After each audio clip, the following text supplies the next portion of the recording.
بن شرقي ده الرهيب. ايه رايك فيها يا كابتن؟ لا لعيب لازم يلعب في برشلونه. حد باعت لي يا جماعه من المغرب ان اشرف بن شرقي جاله عرض رسمي من مارسيليا الفرنسي مقابل 6 مليون دولار. قليل عليه. ده لازم يلعب في الدوري الاسباني. بس لو 6 يعني يبتدي ك6 حلو. ماشي، بس انا بقول لك كبدايه لازم يلعب في الدوري الاسباني لان كورته لعيب. انت عارف ان تم اللاعب ده اتعرض على الاهلي قبل وليد ازارو؟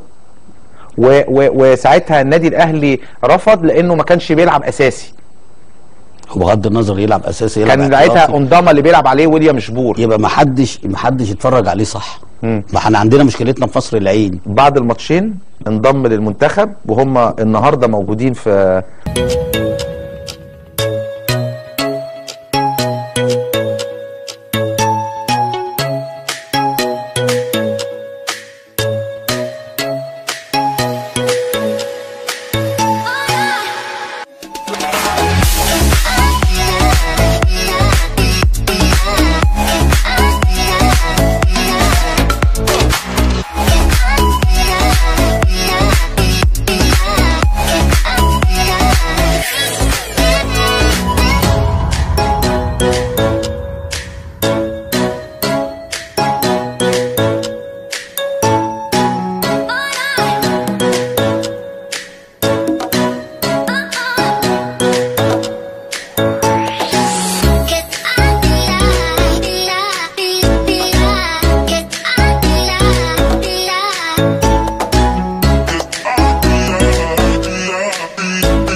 بن شرقي النهارده هو كابتن عمال يتغازل في الفريق، وهو اللي بيعمل كل حاجه، هو اللي عليه العين وبيخلق فرص لزمايله، ولما بيروح فعلا بيخلق فرصه وبتيجي هدف.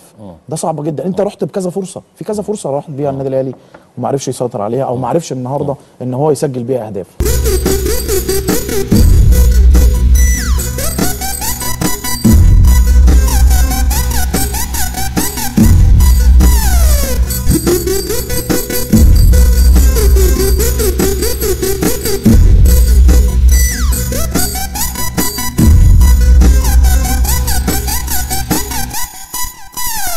Tiraran tararan tan tan